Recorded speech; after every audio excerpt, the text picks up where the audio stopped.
Welcome back. You are watching KTN News Desk. The High Court in Eldoret has nullified elections of David Kangogo Bowen as a Member of Parliament for Marakwet East, citing massive irregularities. The court further said the elections were not transparent, accurate and verifiable and failed to pass the constitutional threshold of fair and credible elections. Our reporter Elvis Koskei has been following up this for us. He now joins us live with an update as we get reactions from the people. Then we'll take a look at what was said in court earlier on in the day. Elvis, good afternoon. Good afternoon, Akisa. Yes, I've been keeping an eye of this unfolding event of where the Marakwet East former MP Kangogo Bowen lost his seat today after the High Court led by Justice Kimondo George Kanyi said that he failed to meet the threshold that is stipulated in the Constitution. Remember, during the election, the August 8th election, I was there and we experienced some few hitches, including where a 15-year-old girl by the name of Nancy Crop Cherotich was allegedly shot by police officer. Later postmortem report indicated that he had suffered from massive bleeding and ruptured lungs. It's an event that made the former anti-FGM crusader Lina Jebi Kilimo to say that the election must be repeated. And today we saw the petitioner by the name of one Kip Kemoi, who was a voter in Elgeyo Marakwet County, specifically Marakwet East, moved to court, and that's the main reason why today Kangogo Bowen has lost his seat as the member of Parliament of Marakwet East. Maybe to put into perspective, niweze kuzungumza na wananchi wa Marakwet East. Nafahamu wewe ni mkazi wa pale, na kulikuwa na mambo mengi yalitokea kule Chesoi, tuliona tension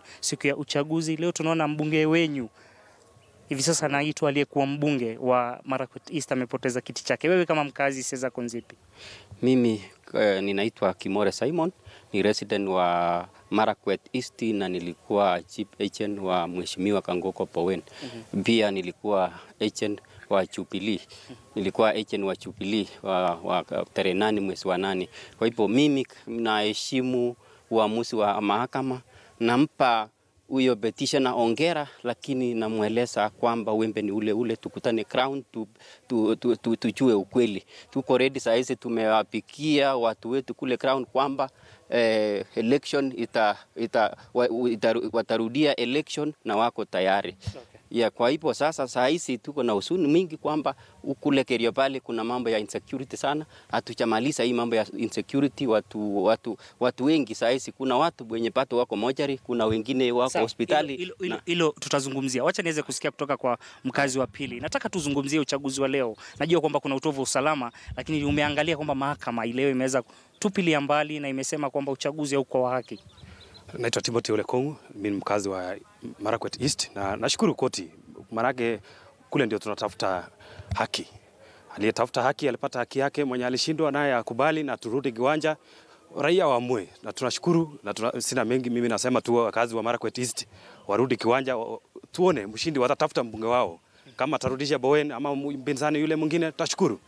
Asante. Mwisho kabisa labda niweze kusikia kutoka kwako, wanakuita nani, maoni yako ni yapi? Naitwa Jacob Kirosan. Ndio. Nitoka Marakwet East. Ndio. Tuko tayari kwenda uchaguzi tena. Ndio. Hatuna shati.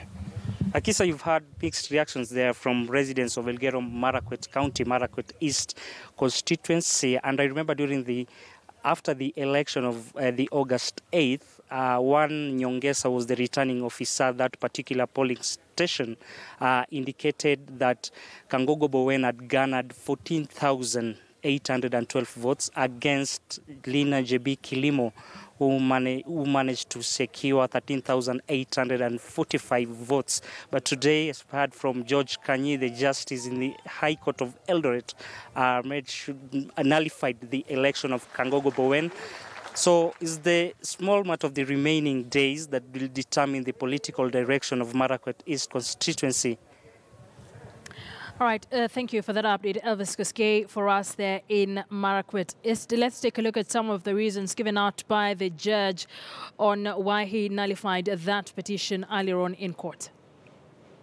The painful truth is that 2 gazetted stations are not captured in Form 35, and 2 unofficial polling stations purport to replace them. It is highly irregular and contrary to the regulations. I've looked at Regulation 7. It requires the Commission to assign to each electoral area a distinguishing letter or number or both, and to publish them in the Gazette and electronic and print media. Learned Counsel for the third respondent, Mr. Kivuva, sought refuge in Regulation 64. With respect, that regulation conditionally allows a presiding officer, after consultation with the returning officer, to adjourn polling and to transfer polling to a new area due to riots, violence, natural disasters, and so forth. That was not the case.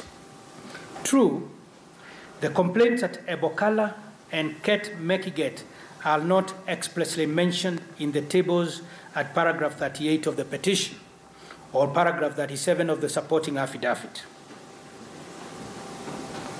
However, paragraph 11 of the petition states as follows, and I quote, "The elections in Marakwet East were marred with irregularities. The first and second respondents systematically changed results in favor of the third respondent," end of quote.